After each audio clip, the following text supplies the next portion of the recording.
নানার বাড়ি যাবার সময় যে আমার সাথে এরকম এরকম ঘটনা ঘটবে আমি কখনোই ভাবিনি। হ্যাঁ হ্যাঁ, চলো তোমাদেরকে আমি সবকিছু প্রথম থেকেই বলি। হ্যাঁ, আমি নানার বাড়ি যাচ্ছিলাম ঘুরে ঘুরে করতে, আর আমি একা যাচ্ছি তা কিন্তু না। হ্যাঁ, আমার সাথে যাচ্ছিল আমার হবু বউয়ের হবু শাশুড়ি আর তার ছোট্ট হবু ননদ। হ্যাঁ হ্যাঁ, তারপরে আমার পায়ের তলা ছায়ার দড়িগুলো পরিয়ে দিলাম আর দিয়ে ব্যাগটা নিয়ে বেরিয়ে পড়লাম। তারপরে দেখছি নাকি আমার রেডি হওয়ার আগেই টোটো চলে আসছে। হ্যাঁ, তারপরে আমার টোটো চেপে যেতে লাগলাম আমার বাবা শ্বশুর বাড়ি আর আমার মামার বাড়ি। হ্যাঁ হ্যাঁ, তারপর চলে আসে আমাদের জটিয়াখালী এয়ারপোর্টে। হঠাৎ করে আমাকে এই গাড়িটা নজরে পড়লো, তারপরে মাকে বললাম নিবো, মা এভাবে বললো। দেখ বেটা, স্বপ্ন দেখবি ঘুমিয়ে ঘুমিয়ে, দিনের বেলা নয়, রাত্রের বেলা হোক। যাই হোক, তাই মায়ের কথা শুনে মানে রাত্রের বেলায় স্বপ্নটা দেখবো। হ্যাঁ, তারপর আমরা এয়ারপোর্টে মিনি প্লেনটা ল্যান্ড করলো, তারপর আমরা চেপে গেলাম মিনি প্লেনে। তারপর হঠাৎ করে দেখছি নাকি আমাদের এয়ার হোস্টেল গুলো তাকাচ্ছে, বলছে লিবে নাম্বারটা।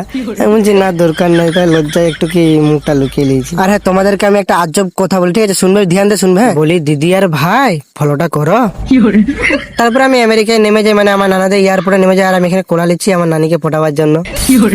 আরে তারপর নামতে ওখানে একটা হেলিকপ্টার পেয়ে যায়, তারপরে 20 টাকা ভাড়া দিতে বললো, হয় যাবো চলো। তারপরে আমি আকাশে হেলিকপ্টারে হালকা করে বাতাস খেতে চলে এলাম নানির হাতে বিরিয়ানি খেতে। যাই হোক, তাহলে আমি নানির হাতে বানানো বিরিয়ানি খাই। আর হ্যাঁ, তোমরা কে কে নানির হাতে বানানো বিরিয়ানি খেয়েছো কমেন্ট করে বলো। যাই হোক, লাইক শেয়ার কমেন্ট করে দাও। দেখাচ্ছে আবার নেক্সট ভিডিওতে। বাই বাই, ফলো করতে বলবে না।